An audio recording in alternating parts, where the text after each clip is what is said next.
ನಮಸ್ಕಾರ. ಎಲ್ಲರಿಗೂ ಸ್ವಾಗತ. ಇವತ್ತು ನಾವು 2026-2027ರ ವರ್ಷ ವೃಷಭ ರಾಶಿಯವರಿಗೆ ಹೇಗಿರಲಿದೆ ಅನ್ನೋದರ ಬಗ್ಗೆ ಒಂದು ಆಳವಾದ ಚರ್ಚೆ ಮಾಡೋಣ. ನಮ್ಮ ಮುಂದಿರುವ ಮೂಲಗಳು ಈ ವರ್ಷದ ಗ್ರಹಗತಿಗಳು, ಅವಕಾಶಗಳು, ಸವಾಲುಗಳ ಬಗ್ಗೆ ಒಂದು ಸ್ಪಷ್ಟ ಚಿತ್ರಣ ಕೊಡ್ತಿವೆ. ಸೊ ನಮ್ಮ ಗುರಿ ಏನು ಅಂದ್ರೆ ಈ ಎಲ್ಲ ಮಾಹಿತಿಯನ್ನು ಒಟ್ಟು ಸೇರಿಸಿ ಅದರಿಂದ ಕೆಲವೊಂದು ಪ್ರಾಯೋಗಿಕ ಪಾಠಗಳನ್ನ ಕಲಿಯೋದು. ಖಂಡಿತ. ಇದು ಕೇವಲ ಭವಿಷ್ಯ ಹೇಳೋದಲ್ಲ, ಅದಕ್ಕಿಂತ ಹೆಚ್ಚಾಗಿ ಈ ವರ್ಷ ನಮ್ಮ ಜೀವನದಲ್ಲಿ ಯಾವ ರೀತಿ ಶಕ್ತಿಗಳು ಕೆಲಸ ಮಾಡ್ತವೆ ಅಂತ ಅರ್ಥ ಮಾಡ್ಕೊಳ್ಳೋದು. ವೃಷಭ ರಾಶಿಯವರಿಗೆ ಈ ವರ್ಷದ ಮುಖ್ಯ ಪದಗಳು ಅಂದ್ರೆ ಪರಿಶ್ರಮ, ಸ್ಥಿರವಾದ ಬೆಳವಣಿಗೆ, ಯೋಜಿತ ಖರ್ಚು ಮತ್ತೆ ಗೌರವ ಹೆಚ್ಚಾಗೋದು. ಈ ವರ್ಷದ ಸಂಖ್ಯೆಗಳನ್ನು ನೋಡಿದ್ರೆ ಆದಾಯ 5, ವ್ಯಯ 14, ರಾಜಪೂಜ್ಯ 5 ಮತ್ತು ಅವಮಾನ 4. ಒಂದ್ ನಿಮಿಷ, ವ್ಯಯ 14 ಅಂತ ಕೇಳಿದ ತಕ್ಷಣ ಒಂಥರ ಸ್ವಲ್ಪ ಆತಂಕ ಆಗತ್ತೆ. ಆದಾಯ ಕೇವಲ 5, ಆದ್ರೆ ಖರ್ಚು 14, ಅಂದ್ರೆ ಇದು ನಷ್ಟದ ವರ್ಷನಾ? ಬಹಳ ಒಳ್ಳೆಯ ಪ್ರಶ್ನೆ. ಇದೇ ಗೊಂದಲವನ್ನ ಮೊದಲು ಸರಿ ಮಾಡಬೇಕು. ಜ್ಯೋತಿಷ್ಯದಲ್ಲಿ ವ್ಯಯ ಅಂದ್ರೆ ಬರೀ ನಷ್ಟ ಅಥವಾ ಖರ್ಚು ಅಂತಲ್ಲ, ಅದು ಹೂಡಿಕೆ ಕೂಡ ಆಗಿರಬಹುದು. ಈ ವರ್ಷದ ವ್ಯಯ 14 ಮಕ್ಕಳ ಶಿಕ್ಷಣ, ಮದುವೆ, ಮನೆ ಖರೀದಿ ಅಥವಾ ಹೊಸ ವ್ಯಾಪಾರಕ್ಕೆ ಮಾಡೋ ಹೂಡಿಕೆಯನ್ನು ಸೂಚಿಸುತ್ತೆ. ಓ ಹಾಗಾ? ಅಂದ್ರೆ ಹಣ ಕೈಯಿಂದ ಹೋಗುತ್ತೆ, ಆದ್ರೆ ಅದು ಒಂದು ಆಸ್ತಿಯಾಗಿ ಬದಲಾಗುತ್ತೆ ಅಂತ. ನಿಖರವಾಗಿ ಒಂದು ಉತ್ತಮ ಭವಿಷ್ಯಕ್ಕಾಗಿ ಪರಿವರ್ತನೆಯಾಗುತ್ತೆ. ಹಾಗಾಗಿ ಆತಂಕ ಪಡೋ ಬದಲು ಹಣಕಾಸಿನ ಶಿಸ್ತು ಆಮೇಲೆ ಯೋಜನೆಯನ್ನ ಕಲಿಬೇಕಾದ ವರ್ಷ ಇದು. ಓಕೆ, ಇದು ಸ್ಪಷ್ಟವಾಯಿತು. ಅಂದ್ರೆ ಹಣ ಕಳೆದುಕೊಳ್ಳಲ್ಲ, ಬದಲಿಗೆ ಸರಿಯಾದ ಕಡೆ ಹಾಕ್ತೀವಿ. ಸರಿ, ಹಾಗಾದ್ರೆ ವೃಷಭ ರಾಶಿಯಲ್ಲಿರೋ ನಕ್ಷತ್ರಗಳ ಆಧಾರದ ಮೇಲೆ ಚರ್ಚೆ ಶುರು ಮಾಡೋಣ. ಮೊದಲು ಕೃತಿಕಾ ನಕ್ಷತ್ರ, ಅಂದ್ರೆ 2, 3, 4ನೇ ಪಾದಗಳು. ಇವರ ಮೂಲ ಸ್ವಭಾವವೇ ಹಳೆಯದನ್ನು ಕತ್ತರಿಸಿ ಹೊಸದನ್ನು ರೂಪಿಸಿಕೊಳ್ಳುವುದು ಅಂತ. ಬಹಳ ನೇರ, ಸ್ಪಷ್ಟ ನಡೆಯವರದು. ತೀನೂ ಆಗ್ಬೋದು, ದೊಡ್ಡ ಸವಾಲು ಆಗ್ಬೋದು. ಈ ವರ್ಷದ ಅವರ ಮುಖ್ಯ ಥೀಮ್ ಹೇಗೆ ಅಂದ್ರೆ ತಮ್ಮ ಸಹಜ ಗುಣವಾದ ಕತ್ತರಿಸುವ ಶಕ್ತಿಯನ್ನ ತಮ್ಮ ವೃತ್ತಿ ಮತ್ತು ಸಂಬಂಧಗಳಲ್ಲಿರೋ ಅಡೆತಡೆಗಳನ್ನ ತೆಗೆದುಹಾಕಲು ಬಳಸಬೇಕು. ಆದ್ರೆ ಆ ಕತ್ತಿ ತೀಕ್ಷ್ಣವಾಗಿರ್ಬೇಕೇ ಹೊರತು ಮೊನಚಾಗಿರಬಾರ್ದು. ತೀಕ್ಷ್ಣವಾಗಿರ್ಬೇಕು, ಮೊನಚಾಗಿರ್ಬಾರ್ದು. ಇದು ಬಹಳ ಇಂಟ್ರೆಸ್ಟಿಂಗ್ ಆಗಿದೆ. ಅಂದ್ರೆ ಎಫೆಕ್ಟಿವ್ ಆಗಿರ್ಬೇಕು, ಆದ್ರೆ ನೋವು ಮಾಡಬಾರ್ದು ಅಂತ. ವಿದ್ಯಾರ್ಥಿಗಳ ವಿಷಯದಲ್ಲಿ ಇದು ಹೇಗೆ? ವಿದ್ಯಾರ್ಥಿಗಳಿಗೆ ಇದು ಸ್ಪರ್ಧಾತ್ಮಕ ಪರೀಕ್ಷೆಗಳಲ್ಲಿ ಯಶಸ್ಸು ತರುವ ವರ್ಷ. ಅವರಲ್ಲಿ ಧೈರ್ಯ ಹೆಚ್ಚಿರುತ್ತೆ, ಕಠಿಣ ನಿರ್ಧಾರಗಳನ್ನ ತಗೊಳ್ಳೋಕೆ ಹಿಂದೆ ಮುಂದೆ ನೋಡಲ್ಲ. ಆದ್ರೆ ತಾಳ್ಮೆ ಕಮ್ಮಿ ಇರೋದ್ರಿಂದ ವಿಷಯವನ್ನ ಬೇಗ ಮುಗಿಸ್ಬೇಕು ಅನ್ನೋ ಆತುರದಲ್ಲಿರ್ತಾರೆ. ಅಲ್ಲೇ ಆ ಮೊನಚು ಕಾಣಿಸ್ಕೊಳ್ಳೋದು. ಕರೆಕ್ಟ್. ಪರಿಹಾರ ಸಿಂಪಲ್. ವಾರಕ್ಕೆ 1 ದಿನವನ್ನ ರಿವಿಷನ್ಗೆ ಅಂತ ಮೀಸಲಿಡಬೇಕು. ಇದರಿಂದ ವೇಗ ಮತ್ತು ಗ್ರಹಿಕೆ ಎರಡೂ ಬ್ಯಾಲೆನ್ಸ್ ಆಗತ್ತೆ. ನಾನು ಮುಗಿಸ್ದೆ ಅನ್ನೋದ್ಕಿಂತ ನನ್ಗೆ ಅರ್ಥವಾಯಿತು ಅನ್ನೋದು ಮುಖ್ಯ. ಸರಿ, ಉದ್ಯೋಗಸ್ಥರ ಬಗ್ಗೆ ಹೇಳೋದಾದ್ರೆ 10ನೇ ಮನೆಯಲ್ಲಿ ರಾಹು, 11ರಲ್ಲಿ ಶನಿ. ಇದು ದೊಡ್ಡ ಬದಲಾವಣೆಗಳನ್ನು ಸೂಚಿಸ್ತಿದೆಯಲ್ಲವೇ? ಖಂಡಿತ. ವೃತ್ತಿಜೀವನದಲ್ಲಿ ಇದು ಒಂದು ದೊಡ್ಡ ಟರ್ನಿಂಗ್ ಪಾಯಿಂಟ್. ಹೊಸ ಹುದ್ದೆ, ದೊಡ್ಡ ಜವಾಬ್ದಾರಿಗಳು ಅಥವಾ ಫಾರಿನ್ ಪ್ರಾಜೆಕ್ಟ್ಗಳು ಇವೆಲ್ಲ ಬರುವ ಸಾಧ್ಯತೆ ಇದೆ. ಆದ್ರೆ ಇಲ್ಲಿ ಅವರ ನೇರ ಮಾತಿನ ಸ್ವಭಾವವೇ ಅವರಿಗೆ ಅಡ್ಡಿಯಾಗಬಹುದು. ಉದಾಹರಣೆಗೆ, ಸಹೋದ್ಯೋಗಿ ಮಾಡಿದ ತಪ್ಪನ್ನ ಎಲ್ಲರ ಮುಂದೆ ಮೀಟಿಂಗ್ನಲ್ಲೇ ಹೇಳ್ಬಿಡೋದು. ಇಲ್ಲೇ ನಾವು ಹೇಳಿದ ಸತ್ಯ ಪ್ಲಸ್ ಸಮಯ ಪ್ಲಸ್ ವಿಧಾನ ಅನ್ನೋ ಸೂತ್ರ ಬಳಸಬೇಕು. ಈ ಸೂತ್ರ, ಇದನ್ನ ಸ್ವಲ್ಪ ವಿವರಿಸಬಹುದಾ? ಕೇಳೋಕೆ ಚೆನ್ನಾಗಿದೆ, ಆದ್ರೆ ಆಚರಣೆಗೆ ತರೋದು ಹೇಗೆ? ಖಂಡಿತ. ಸತ್ಯವನ್ನ ಹೇಳಬೇಕು, ಅದರಲ್ಲೂ ಸರಿಯಾದ ಸಮಯದಲ್ಲಿ ಮತ್ತು ಸರಿಯಾದ ವಿಧಾನದಲ್ಲಿ. ಅದೇ ಸಹೋದ್ಯೋಗಿಯ ತಪ್ಪನ್ನ ಮೀಟಿಂಗ್ ಆದ್ಮೇಲೆ ತನಿಯಾಗಿ ಕರೆದು, ನಾನೊಂದು ವಿಷಯ ಗಮನಿಸಿದೆ, ಬಹುಶಃ ಹೀಗ್ ಮಾಡಿದ್ರೆ ಬೆಟರ್ ಅನ್ಸುತ್ತೆ ಅಂತ ಹೇಳೋದು. ಇಲ್ಲಿ ಸತ್ಯನೂ ಉಳಿತು, ಸಂಬಂಧನೂ ಹಾಳಾಗಿಲ್ಲ. ಓ, ಇದೇ ತೀಕ್ಷ್ಣ ಮತ್ತು ಮೊನಚು ನಡುವಿನ ವ್ಯತ್ಯಾಸ. ಎಕ್ಸಾಕ್ಟ್ಲಿ. ಈ ವರ್ಷ ಆಫೀಸ್ ಗಾಸಿಪ್ ಆಮೇಲೆ ಅನಾವಶ್ಯಕ ಪಾರ್ಟಿಗಳಿಂದ ದೂರ ಇದ್ರೆ ಅವರ ಶಕ್ತಿ ಸರಿಯಾದ ದಾರಿಯಲ್ಲಿ ಹೋಗುತ್ತೆ. ವ್ಯಾಪಾರ ಮಾಡೋ ಕೃತಿಕಾ ನಕ್ಷತ್ರದವರಿಗೆ ಒಂದು ಸಲಹೆ ಬಹಳ ಪ್ರಾಕ್ಟಿಕಲ್ ಆಗಿತ್ತು. ತಮ್ಮ ಒಟ್ಟು ಬಂಡವಾಳದ 20-30% ಮಾತ್ರ ರಿಸ್ಕ್ ತಗೋಬೇಕು ಅಂತ. ರಾಹು ಹೊಸ ಐಡಿಯಾಗಳನ್ನ ತರ್ತಾನೆ, ಆದ್ರೆ ಶನಿ ಸ್ಥಿರತೆಯನ್ನ ಕೇಳ್ತಾನೆ. ಈ ಸಲಹೆ ಆ ಎರಡರ ನಡುವಿನ ಬ್ಯಾಲೆನ್ಸ್ ಅಲ್ವಾ? ಸಂಪೂರ್ಣವಾಗಿ ಸರಿ. ರಾಹು ಈಗ್ಲೇ ಮಾಡು, ದೊಡ್ಡದ ಯೋಚನೆ ಮಾಡು ಅಂತ ಪ್ರೇರೇಪಿಸಿದ್ರೆ, ಶನಿ ನಿಧಾನ ಮಾಡು, ಗಟ್ಟಿಯಾಗಿ ನಿಲ್ಲು ಅಂತ ಎಚ್ಚರಿಸ್ತಾನೆ. ಹಾಗಾಗಿ ಹೊಸ ಯೋಜನೆಗಳಿಗೆ ಬಂಡವಾಳ ಹಾಕುವಾಡ ತಮ್ಮ ಸೇಫ್ಟಿ ಫಂಡ್ನ ಬಳಸಬಾರದು. 20-30% ರಿಸ್ಕ್ ತಗೊಂಡ್ರೆ ಒಂದು ವೇಳೆ ಫೇಲಾದ್ರೂ ಮತ್ತೆ ಮೇಲೆ ಏಳೋಕೆ ಸಾಧ್ಯವಾಗುತ್ತೆ. ಸರಿ, ಇನ್ನು ಮಹಿಳೆಯರು ಮತ್ತು ಸಂಬಂಧಗಳ ವಿಷಯಕ್ಕೆ ಬಂದ್ರೆ ಅಲ್ಲೂ ಅವರ ನೇರ ಮಾತು ಸಮಸ್ಯೆ ತರ್ಬೋದಲ್ವೇ? ಖಂಡಿತ. ಕುಟುಂಬದವರ ಜೊತೆ ಮಾತಾಡುವಾಗ ಅವ್ರ ಉದ್ದೇಶ ಒಳ್ಳೇದೇ ಇರ್ಬೋದು, ಆದರೆ ಮಾತಿನ ಧಾಟಿ ಸ್ವಲ್ಪ ಕಠಿಣವಾಗಿರುತ್ತೆ. ಈ ವರ್ಷ ಮಾತಾಡೋ ಮುಂಚೆ ಒಂದು ಕ್ಷಣ ಯೋಚಿಸಿ ಈ ಮಾತನ್ನ ಮೃದುವಾಗಿ ಹೇಳೋದು ಹೇಗೆ ಅಂತ ಯೋಚಿಸಬೇಕು. ಪ್ರೀತಿಯ ವಿಷಯದಲ್ಲಿ ಇದು ಕ್ಲಾರಿಟಿಯ ವರ್ಷ. ಸರಿಹೊಂದದ ಕನ್ಫ್ಯೂಸಿಂಗ್ ಸಂಬಂಧಗಳನ್ನ ಕತ್ತರಿಸಿ ಮುಂದೆ ಹೋಗೋ ಧೈರ್ಯ ಬರುತ್ತೆ. ಮೂಲಗಳಲ್ಲಿರೋ ಒಂದು ಮಾತು ಬಹಳ ಸುಂದರವಾಗಿದೆ. ಅರ್ಥ ಮಾಡಿಕೊಳ್ಳಲು ಕೇಳುವ ಪ್ರೀತಿಗಿಂತ ಅರ್ಥ ಮಾಡಿಕೊಳ್ಳುವ ಪ್ರೀತಿಯನ್ನು ಆರಿಸಿಕೊಳ್ಳಿ ಅಂತ. ವಾವ್! ಕೃತಿಕಾ ನಕ್ಷತ್ರದವರ ನೇರ ನಡೆಗೆ ಒಂದು ಸ್ಪಷ್ಟವಾದ ಗೈಡೆನ್ಸ್ ಸಿಕ್ಕ ಹಾಗಾಯ್ತು. ಆದರೆ ರೋಹಿಣಿ ನಕ್ಷತ್ರದವರ ಸ್ವಭಾವ ಇದಕ್ಕೆ ಪೂರ್ತಿ ವಿರುದ್ಧ ಅಲ್ವಾ? ಹೌದು ಹೌದು. ಅವರ ಆಕರ್ಷಣೆ, ಸೌಂದರ್ಯ ಪ್ರಜ್ಞೆ ಮತ್ತೆ ಸೌಕರ್ಯದ ಮೇಲಿನ ಪ್ರೀತಿ ಇದು ಈ ವರ್ಷ ಅವರಿಗೆ ಶಕ್ತಿಯಾಗುತ್ತಾ ಅಥವಾ ಸವಾಲಾಗುತ್ತಾ? ಅತ್ಯುತ್ತಮವಾದ ಕೊಂಡಿ. ರೋಹಿಣಿ ನಕ್ಷತ್ರದವರಿಗೆ ಈ ವರ್ಷದ ದೊಡ್ಡ ಸವಾಲೇ ಅದು ಅವರ ಥೀಮ್, ಸೌಕರ್ಯಗಳ ನಡುವೆ ಶಿಸ್ತನ್ನು ತರುವುದು. ಅವರ ಕ್ರಿಯೇಟಿವಿಟಿ, ಆಕರ್ಷಣೆ ಮತ್ತೆ ಸೌಂದರ್ಯ ಪ್ರಜ್ಞೆ ಎಲ್ಲವೂ ಪೀಕ್ನಲ್ಲಿರುತ್ತೆ.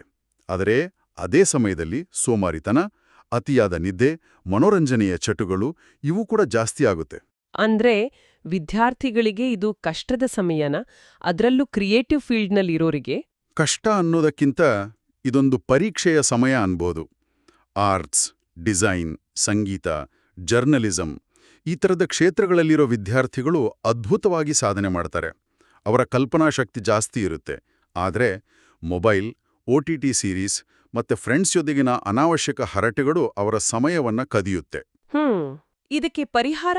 ಸರಳ ಪರಿಹಾರ ಅಂದ್ರೆ ಪ್ರತಿದಿನ ಕನಿಷ್ಠ 1 ಗಂಟೆಯನ್ನ ಸ್ಕಿಲ್ ಡೆವಲಪ್ಮೆಂಟ್ಗೆ ಮೀಸಲಿಡೋದು. ದಿನದ ಕೊನೆಯಲ್ಲಿ ಇವತ್ತು ನಾನು ಸೌಕರ್ಯಕ್ಕಾಗಿ ಎಷ್ಟು ಸಮಯ ಕೊಟ್ಟೆ ಮತ್ತು ನನ್ನ ಬೆಳವಣಿಗೆಗೆ ಎಷ್ಟು ಸಮಯ ಕೊಟ್ಟೆ ಅಂತ ತಮ್ಮನ್ನ ತಾವೇ ಕೇಳ್ಕೋಬೇಕು. ಸರಿ. ಉದ್ಯೋಗದಲ್ಲಿರೋ ರೋಹಿಣಿ ನಕ್ಷತ್ರದವರಿಗೆ ಮನ್ನಣೆ ಸಿಗೋ ಸಾಧ್ಯತೆಗಳಿವೆ ಅಂತ ಮೂಲಗಳು ಹೇಳ್ತವೆ.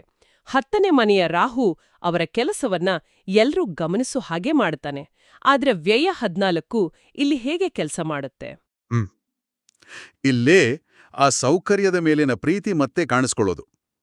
ಅವರಿಗೆ ಬರೋ ಹಣ ಹೆಚ್ಚಾಗಿ ಮನೆಗೆ ಹೊಸ ಫರ್ನಿಚರ್, ಬ್ರ್ಯಾಂಡೆಡ್ ಬಟ್ಟೆಗಳು, ದುಬಾರಿ ಟ್ರಿಪ್ ಅಥವಾ ಹೊಸ ಕಾರಿನ EMI ಇವುಗಳಿಗೆ ಹೋಗುತ್ತೆ. ಇದರಲ್ಲಿ ತಪ್ಪೇನಿಲ್ಲ. ಆದ್ರೆ ಸಲಹೆ ಇಷ್ಟೇ: ಐಷಾರಾಮವನ್ನ ಕಡಿಮೆ ಮಾಡೋದಲ್ಲ, ಬದಲಿಗೆ ಅದಕ್ಕೆ ಮೌಲ್ಯ ಕೊಟ್ಟು ಪ್ಲಾನ್ ಮಾಡಿ ಖರ್ಚು ಮಾಡೋದು. ಸ್ಟೇಟಸ್ಗೋಸ್ಕರ ಸಾಲ ಮಾಡೋ ಬದಲು ಉಳಿತಾಯ ಮಾಡಿ ಇಷ್ಟದ ವಸ್ತು ತಗೊಂಡ್ರೆ ಹೆಚ್ಚು ಖುಷಿ ಕೊಡುತ್ತೆ. ಅದೇ ಕರೆಕ್ಟ್. ಆದರೆ ರೋಹಿಣಿ ನಕ್ಷತ್ರದವರಿಗೆ ಸೌಂದರ್ಯ, ಐಷಾರಾಮಿ ಜೀವನ ಸಹಜ ಪ್ರವೃತ್ತಿ. ಅದನ್ನ ಪೂರ್ತಿಯಾಗಿ ಬಿಡೋದು ಕಷ್ಟ ಅಲ್ವಾ? ಇದರ ಮಧ್ಯೆ ಬ್ಯಾಲೆನ್ಸ್ ಹೇಗೆ ಸಾಧ್ಯ? ಅದ್ಭುತವಾದ ಪ್ರಶ್ನೆ. ಇಲ್ಲಿ ಬಿಡೋದ್ರ ಬಗ್ಗೆ ಮಾತೇ ಇಲ್ಲ, ಬದಲಿಗೆ ಆಯ್ಕೆ ಮಾಡೋದ್ರ ಬಗ್ಗೆ ಇದೆ. ಉದಾಹರಣೆಗೆ, ತಿಂಗಳಿಗೆ 4 ಸಲ ಹೊರಗೆ ಊಟಕ್ಕೆ ಹೋಗೋ ಬದಲು 1 ಸಲ ಬೆಸ್ಟ್ ರೆಸ್ಟೋರೆಂಟ್ಗೆ ಹೋಗೋದು. ಇದರಿಂದ ಹಣನೂ ಉಳಿತು, ಒಂದು ಒಳ್ಳೆ ಅನುಭವನೂ ಸಿಕ್ತು. ವ್ಯಾಪಾರಸ್ಥರಿಗೂ ಇದೇ ರೂಲ್ ಅಪ್ಲೈ ಆಗುತ್ತೆ. ಫುಡ್, ಫ್ಯಾಷನ್, ರಿಯಲ್ ಎಸ್ಟೇಟ್ ಕ್ಷೇತ್ರಗಳಲ್ಲಿ ಒಳ್ಳೆ ಅವಕಾಶಗಳಿವೆ. ಆದರೆ ಸ್ಟೇಟಸ್ಗಾಗಿ ಆಫೀಸನ್ನ ಸುಮ್ಮನೆ ರೆನೋವೇಟ್ ಮಾಡೋದು ಅಥವಾ ದುಬಾರಿ ಜಾಹೀರಾತು ಕೊಡೋದನ್ನ ತಪ್ಪಿಸ್ಬೇಕು. ಇನ್ನು ಮಹಿಳೆಯರು ಮತ್ತು ಸಂಬಂಧಗಳ ವಿಷಯದಲ್ಲಿ ಅವರ ಗಮನ ಮನೆ ಸೌಂದರ್ಯದ ಕಡೆಗೆ ಹೆಚ್ಚಿರುತ್ತೆ ಅಂತ ಹೇಳಲಾಗಿದೆ. ಹೌದು, ಅವರ ಗಮನ ಕುಟುಂಬ, ಮನೆ ಮತ್ತೆ ತಮ್ಮ ಸೌಂದರ್ಯದ ಮೇಲೆ ಇಡುತ್ತೆ. ಮನೆಯನ್ನ ಅಲಂಕಾರ ಮಾಡೋದು, ಹೊಸ ಅಡುಗೆ ಪ್ರಯೋಗ ಮಾಡೋದು ಅಥವಾ ಗಾರ್ಡನಿಂಗ್ ಇವೆಲ್ಲ ಅವರಿಗೆ ಸಂತೋಷ ಕೊಡುತ್ತೆ. ಸಣ್ಣ ಹವ್ಯಾಸಗಳನ್ನ ಒಂದು ಸಣ್ಣ ಬಿಸ್ನೆಸ್ ಆಗಿ ಬದಲಾಯಿಸೋಕೆ ಇದು ಒಳ್ಳೆ ಸಮಯ. ಆರೋಗ್ಯದ ವಿಷಯದಲ್ಲಿ ಜಿಮ್ಮಿಗೆ ಹೋಗಿ ಕಷ್ಟಪಡೋದಕ್ಕಿಂತ ಪ್ರತಿದಿನ ಒಂದು 15-20 ನಿಮಿಷ ಬ್ರಿಸ್ಕ್ ವಾಕ್ ಅಥವಾ ಯೋಗ ಮಾಡೋದು ಉತ್ತಮ. ಪ್ರೀತಿಯ ವಿಷಯದಲ್ಲೂ? ಪ್ರೀತಿಯ ವಿಷಯದಲ್ಲಿ ಅವಿವಾಹಿತರಿಗೆ ಒಂದು ಎಚ್ಚರಿಕೆ: ಬರೀ ಆಕರ್ಷಣೆಗೆ ಮರುಳಾಗ್ಬೇಡಿ. ಸುಂದರವಾದ ಪ್ರೇಮಕತೆಗಿಂತ ಅರ್ಥಪೂರ್ಣ ಮತ್ತು ನಿಲ್ಲುವ ಪ್ರೇಮಕತೆ ಮುಖ್ಯ ಅನ್ನೋದನ್ನು ನೆನಪಲ್ಲಿಡಬೇಕು. ಸ್ಪಷ್ಟವಾಯಿತು. ಕೃತಿಕಾದ ನೇರ ನಡೆ, ರೋಹಿಣಿಯ ಸೌಂದರ್ಯ ಪ್ರಜ್ಞೆ, ಈಗ 3ನೇ ನಕ್ಷತ್ರ ಮೃಗಶಿರ.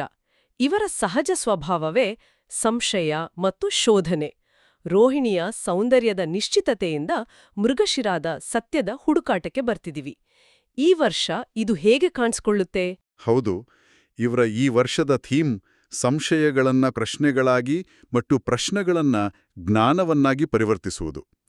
ಇವರ ಸಂಶಯ ಇದೆಯಲ್ಲ, ಅದೊಂಥರ ಟಾರ್ಚ್ ಲೈಟ್ ಇದ್ದ ಹಾಗೆ. ಅದನ್ನ ಸುಮ್ಮನೆ ಎಲ್ಲೆಂದರಲ್ಲಿ ತಿರುಗಿಸಿದ್ರೆ ಗೊಂದಲ, ಆದರೆ ಒಂದೇ ಕಡೆ ಫೋಕಸ್ ಮಾಡಿದ್ರೆ ಕತ್ಲಲ್ಲಿರೋ ಸತ್ಯ ಕಾಣಿಸುತ್ತೆ. ಹಾಗಾದ್ರೆ ವಿದ್ಯಾರ್ಥಿಗಳಿಗೆ ತಮ್ಮ ಈ ಪ್ರಶ್ನಿಸೋ ಸ್ವಭಾವವೇ ಒಂದು ದೊಡ್ಡ ವರದಾನ ಆಗ್ಬೋದಲ್ವೇ? ಖಂಡಿತ. Research, data analysis, writing, teaching ಈ ಥರದ ಕ್ಷೇತ್ರಗಳಲ್ಲಿ ಇವರು ಅದ್ಭುತ ಯಶಸ್ಸು ಕಾಣ್ತಾರೆ. ಅವರ ಮನಸ್ಸಲ್ಲಿ ಬರೋ ಡೌಟ್ಸನ್ನ ಮುಚ್ಚಾಕೋ ಬದಲು ಅದನ್ನ ಟೀಚರ್ಸ್ ಜೊತೆ ಚರ್ಚೆ ಮಾಡೋದು ಅಥವಾ ಫ್ರೆಂಡ್ಸ್ ಜೊತೆ ಗ್ರೂಪ್ ಸ್ಟಡಿ ಮಾಡೋದು ಬಹಳ ಸಹಾಯ ಮಾಡುತ್ತೆ. ಅವರ ಪ್ರತಿಯೊಂದು ಯಾಕೆ ಅನ್ನೋ ಪ್ರಶ್ನೆಯೇ ಅವರನ್ನ ಜ್ಞಾನದ ಮುಂದಿನ ಹಂತಕ್ಕೆ ಕರ್ಕೊಂಡು ಹೋಗುತ್ತೆ. ಆದ್ರೆ ಉದ್ಯೋಗದಲ್ಲಿ ಈ ಯಾಕೆ ಮತ್ತು ಹೇಗೆ ಅನ್ನೋ ಪ್ರಶ್ನೆಗಳು ಕೆಲವೊಮ್ಮೆ ಸಮಸ್ಯೆ ತರಬಹುದಲ್ವೇ? ತರಬಹುದು. ಅದಕ್ಕಾಗಿಯೇ ವೃತ್ತಿ ಜೀವನದಲ್ಲಿ ಕೆಲವು ಏರಿಳಿತಗಳು ಇರಬಹುದು. ಕೆಲಸ, ಸ್ಥಳ ಅಥವಾ ಪ್ರಾಜೆಕ್ಟ್ ಬದಲಾವಣೆ ಆಗೋ ಸಾಧ್ಯತೆಗಳಿವೆ. ಅವರ ಮನಸ್ಸಲ್ಲಿ ಯಾವಾಗಲೂ ನಾನು ಸರಿ ಜಾಗದಲ್ಲಿದ್ದೀನಾ, ಇದಕ್ಕಿಂತ ಬೆಟರ್ ಆಪ್ಷನ್ ಇದೆಯಾ ಅನ್ನೋ ಹುಡುಕಾಟ ಇರುತ್ತೆ. ಓಹ್, ಇದು ಸ್ವಲ್ಪ ಕಷ್ಟ ಅನ್ಸುತ್ತೆ ಕೇಳೋಕೆ. ಮೊದಲಿಗೆ ಸ್ವಲ್ಪ ಅಹಿತಕರ ಅನ್ಸಬಹುದು, ಆದರೆ ದೀರ್ಘಾವಧಿಯಲ್ಲಿ ಈ ಬದಲಾವಣೆಗಳು ಅವರಿಗೆ ಒಳ್ಳೆಯದನ್ನೇ ಮಾಡುತ್ತೆ.